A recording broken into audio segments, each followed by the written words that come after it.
Kesaksian Akhir Abad karya W.S. Rendra.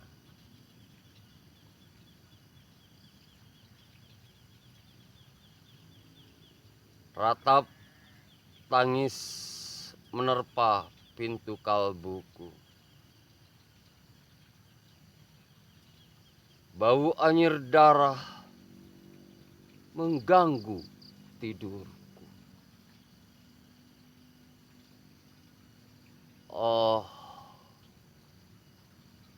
tikar tafakur. Oh, bau sungai Tohor yang kotor. Bagaimana aku akan bisa membaca keadaan ini?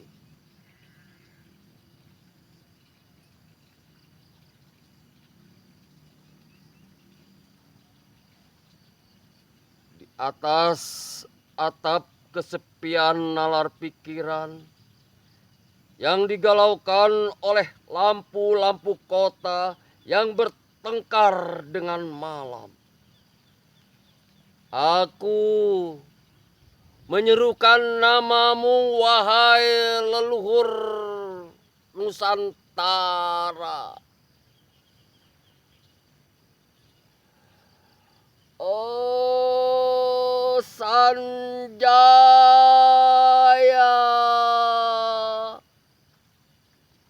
leluhur dari kebudayaan tanah. Oh Punawarman, leluhur dari kebudayaan air.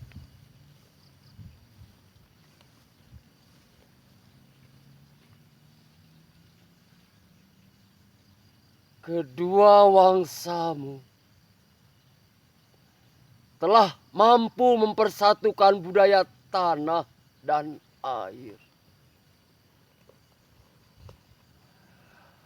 Oh Resi Kuturan, oh Resi Nirarta, empuk-emput yang tampan penuh kedamaian, telah kamu ajarkan tatanan hidup yang aneka dan sejahtera, yang dijaga oleh Dewan Hukum Adat.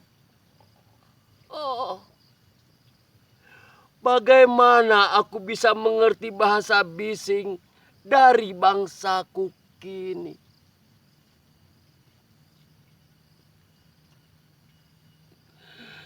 Oh,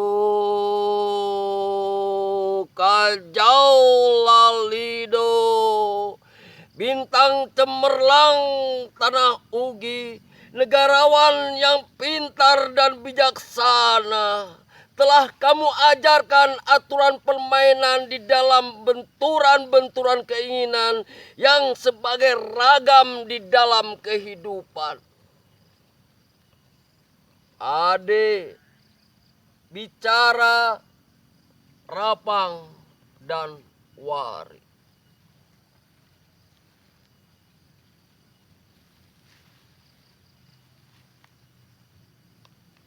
Oh,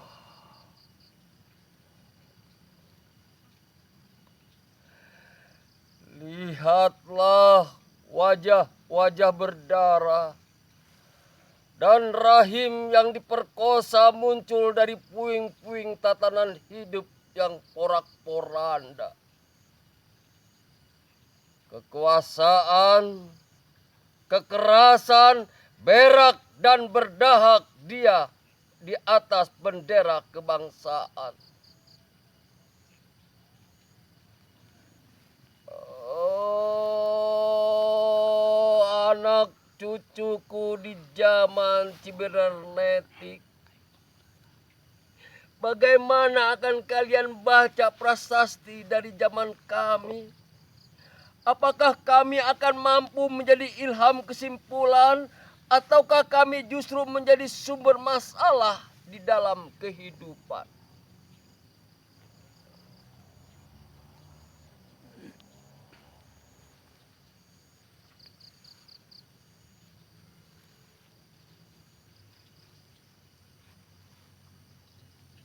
Dengan puisi ini,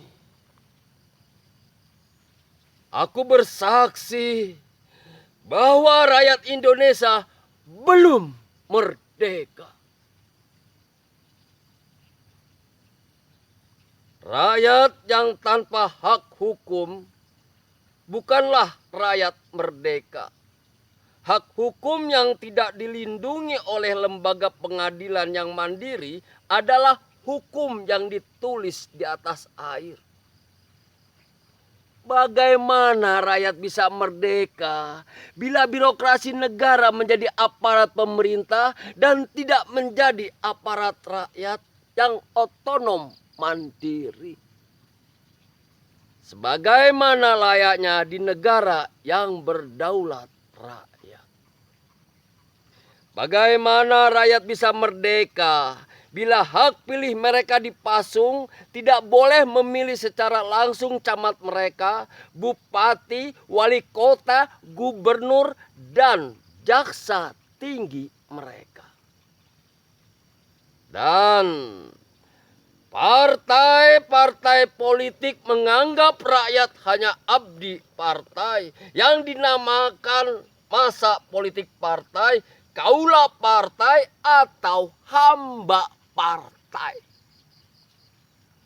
Bagaimana rakyat bisa merdeka bila pemerintah melecehkan perdagangan antar daerah dan mengembangkan merkantilisme dan les sehingga rela menekan kesejahteraan buruh, petani, nelayan, guru, dan serdadu berpangkat rendah? Bagaimana rakyat bisa merdeka bila provinsi-provinsi sekedar menjadi tanah jajahan pemerintah pusat, tidak boleh mengatur ekonominya sendiri, tatanan hidupnya sendiri, dan juga keamanannya sendiri?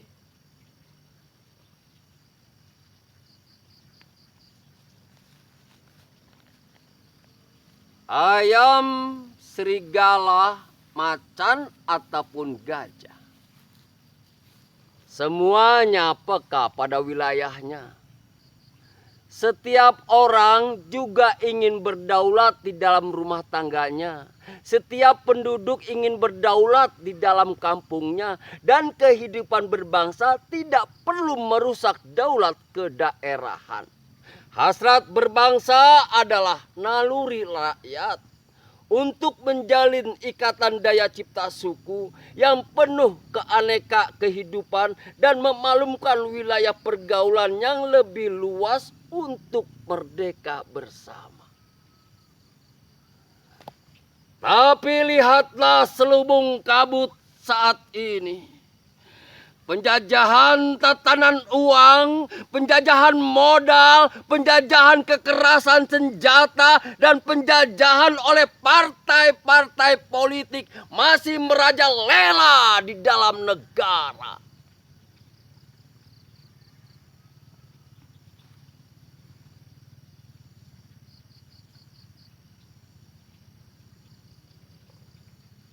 Dengan puisi ini, aku bersaksi bahwa sampai saat puisi ini aku tanda tangani para elit politik yang berkedudukan atau yang masih di jalan tidak pernah memperjuangkan sarana-sarana kemerdekaan rakyat. Mereka hanya rusuh dan gaduh memperjuangkan kedaulatan golongan dan partainya sendiri.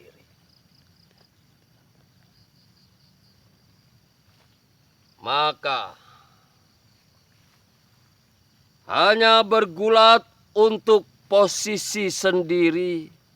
Mereka tidak peduli dengan posisi rakyat, tidak peduli pada posisi hukum, posisi polisi, ataupun posisi birokrasi. Dengan picik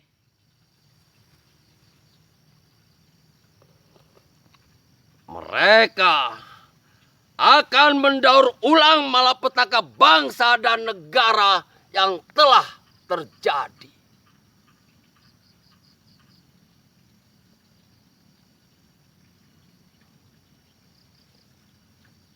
Oh, Indonesia.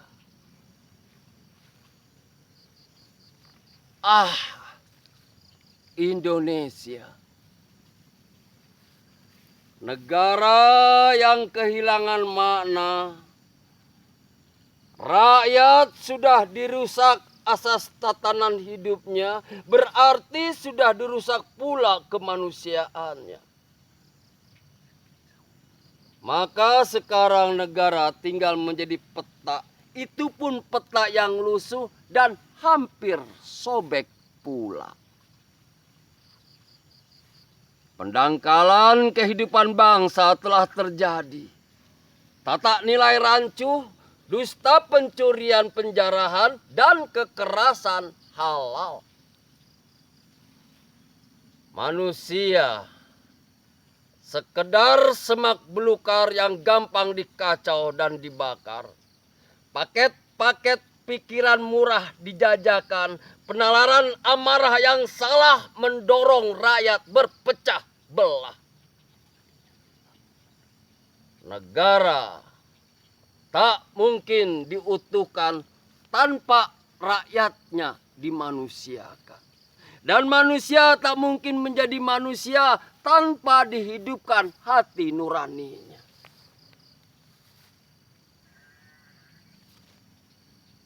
Hati nurani adalah hakim adil untuk diri kita sendiri. Hati nurani adalah sendi dari kesadaran akan kemerdekaan pribadi.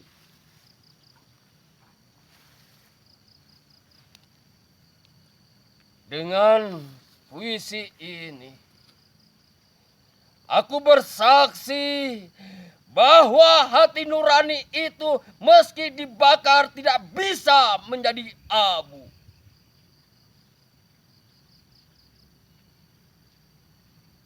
Hati nurani senantiasa bisa bersemi meski sudah ditebang putus di batang. Begitulah fitrah manusia, ciptaan Tuhan yang Maha Esa.